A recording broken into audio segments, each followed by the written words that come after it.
Thank you for tuning in to Let's Talk Equality. This is our fourth episode in here. I am joined with Miss Shrruti Patole Clarence. Is that correct? Yes, Yeah. Shruti Patore, my maiden name, Shruti Clarence now. Yep. She is the Miss Universe Confident 2017 winner, the Miss Universe Central Asia 27 title holder, the first finalist from Pune for Mrs. Universe ever, and the first Indian to ever win the prestigious Mrs. Universe Confident title. She is a co-organizer of a unique and traditional pageant called Punyachi, Maharani, Maharashachi, Maharani, and Maharaja. She's the winner of Star Mrs. Pune 2016, Mrs. Intelligent at Mrs. Maharashtra 2016, Mrs. India International 2017 Beauty with Brain and Face of the Year Maharashtra 2017. She's a manager in airlines and BPO for over 15 years and a published author in 6 anthologies and 1 historical fictional novel called A Tulip in the Desert. Um, she is an image consultant and a soft skills trainer. She currently runs an academy in international pageant and airline grooming in Pune. Um, it's called Shrruti Clarence Image Enhancers. And she's also on boards of soft skills and aviation faculty at a leading aviation college in Pune. She's won the Women Glory Award for the best aviation and pageant groomer. She's won the Women's Achievement Award in Jaipur, the WEAA in Jaipur. She is also labeled the Entrepreneur of the Year in 2018 by the Nirman Foundation, and she's the brand ambassador for the 6th ASIAD Literature Festival 2018. She has a lot more titles, and if I continue to name all of them, we might be here a bit longer than half an hour. But it is truly an honor to have you here, Ms. Shruti. Um, is there anything I've missed out My on? pleasure. No one, anything else about you that you'd like our viewers to know? Thank you. I think you've covered the entire bit, and of course, we'll discuss going forward. Right. I would like to talk to you about how having all these names, having all these achievements, it's it truly is. You must feel very confident, as the name suggests. But I want to talk more about the struggles you faced to get to this position in life that you are right now. Sure. I mean, yes, though rosy as it sounds, all of this, definitely it's gone through a journey. Mm-hmm. And while I don't say that, I've had it all the hard way, by God's grace, I've had an excellent family support, especially from my parents. And while doing all of this, I was always given a free hand to sort of decide, which career choice that I had to make. So uh, we are two sisters, so two girls, and making all these choices, and you're responsible for your own choices. So that was one good thing.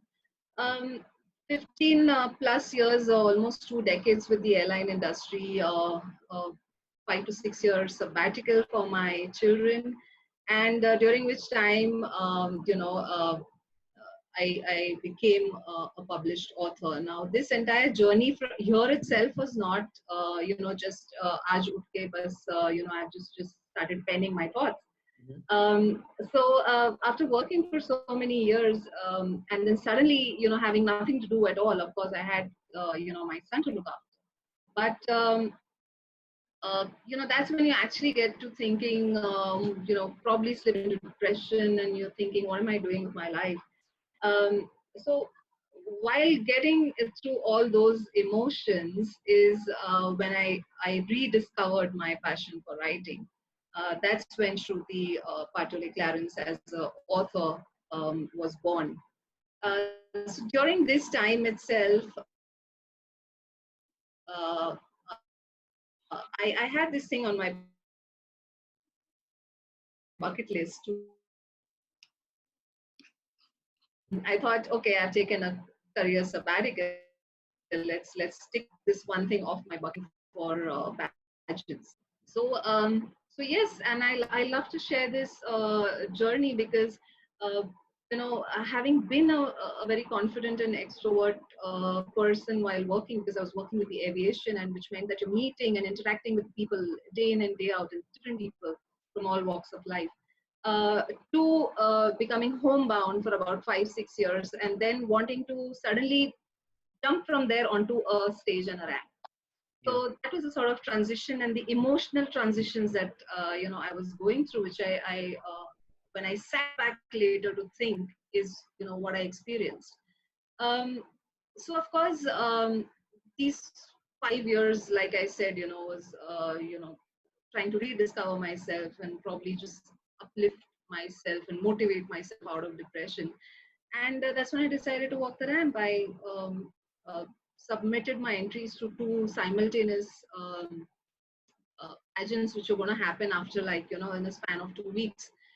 And my first shot at the ramp, while everyone thought that, okay, I was confident enough to reach the top 10. So in a pageant you have about 30 to 50 odd contestants fighting it out for the winning title. Yeah. From there you have the top 10. So if you've seen a miss, typically a Miss World or a Miss Universe, the way they happen. So that is how the pageants here happen as well.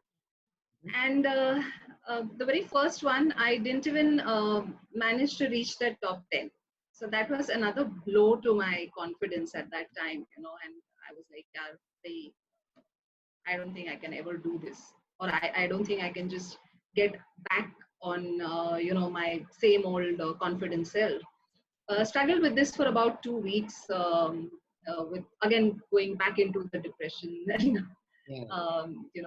fighting with myself and my emotions. And then I was like, nothing doing, I have to just get back up and try for the next one. Because if you remember, I had applied to two simultaneous ones and I had got selected. And I was like, if I back off at this time, I won't be able to face myself ever again. Yeah. I wasn't even bothered about what people thought. It was more about what am I going to tell myself after all of this. That's when I went in for the second one, which was Miss Pune in 2016, and I actually won that. Okay. So while it looks like you won a title and you were very very confident on this stage, uh, at the back end there's a lot of emotional battles that each one of us go through. Yeah. I can. That makes sense. Yeah. I think all that this tells me is that your willpower is really commendable, right? I think I was earlier on a call with someone that worked with like a culture of discrimination against women. Mm-hmm. And it was basically, she talked about how it affected like the woman in her workplace, right? And how if you've taken maternity leave, there's a Mm-hmm. there's like maybe 2/3 of all women that take maternity leave don't come back. I'm not sure if this is true, but that's something that I remember. And the fact that Yes. you took a 5 to 6 year break from working in the aviation industry, you had children, and then you went on to walk the ramp, which is something I've never seen before, and I think that's truly commendable. Um, Thank you. what are some issues that you faced as a woman during this time? During this journey, okay, so I divide my life in, like, my first inning and then my second inning. Yeah. Right. Okay. So when I talk about my first inning, which was in a corporate life, if I can call that, the aviation and the corporate life. Mm-hmm. So I'm talking about way back in the late 90s or the very very early 2000s. So where accepting women as leaders was just sort of setting in as a precedent. So definitely climbing up the ladder, which in my case, again by God's grace, happened really really fast. um, uh, Probably because I took on the right opportunities at the right time, and of course showcase the confidence to actually handle those responsibilities. However, uh, may not have really gone well with a lot of people, for the fact that a woman was soon becoming a leader. Of course, while I did go through this journey, it did change over a period of time. But that was what I think of when I talk about my first inning. When I talk about my second inning in the pageant industry, um, well, again, I think there's a whole lot of preconceived notion about the entire industry of pageants, and when it comes to the beauty industry or the modeling industry.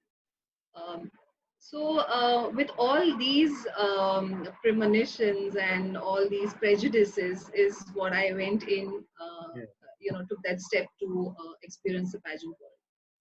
Uh, so, you know, I think these are just general ones, and we all do face those. Yeah. Um, so it says here that you're, if I've researched correctly, you're also you train people that want to enter in pageants, and you train them with soft skills, right? Which is Yes. basically life skills, um, right? And Yes. so in your years of training these kind of people, people that want to join pageants, people that come to you for help with their soft skills, what is something that you've learned, or maybe that you've taught to all of them that you want our listeners to also um, learn? Sure. So again, two things that I do. One is grooming youngsters, right from I think their teens to when I say misses, it's even up to, I think my youngest contestant I've groomed is about 66-year-old. Uh-huh. So uh, so so so generally this is what I do as a pageant groomer. On the other hand, I interact a lot with corporates as well as college students when I go to train them on soft skills, or a lot of behavioral skills, as we call them these days. Mhm. So when I look at pageant grooming, there's a lot of women that I interact with, and I think the main concern, or the thing that I see with them, is that all of them come with a lot of lack of confidence. And I can say that even for my soft skills training. So there are many people who are there struggling with finding themselves in the first place, finding their self worth, finding their self esteem, and eventually then finding their self confidence. Yeah. So I see this, as a common thing when I train people on pageants, and when I train, them in colleges as well. Okay. Um, yeah. Uh,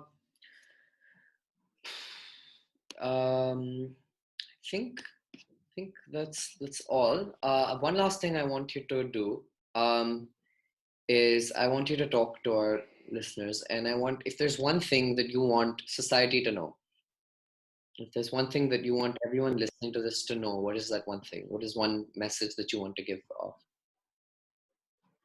Sure. So from all that I've the journey that I've been through, I understand a couple of things, or rather, I came to understand a couple of things. Mhm. One is, whatever the situation be, uh, just find that authentic, positive self that you are. Because there's a whole lot of negativity around us and a lot of negative energies. But then God has created each one unique with a sense of purpose. Right. And I think that is what each individual needs to go within and find that sense of purpose and follow those dreams. Yeah. That is my point number two, is to follow your dreams no matter what. And point number three is, people may put you down, may not realize your sense of worth, but I don't think you need to sort of depend on all of that, because once you sense your self worth, your self esteem, and your self confidence, I think the world is there to conquer. Yeah, absolutely. Thank you so much for coming on the show. It's an absolute pleasure to have Thank you. you here. My pleasure as well. Thank you. And thank you to you guys for listening and tuning in. Have a nice day.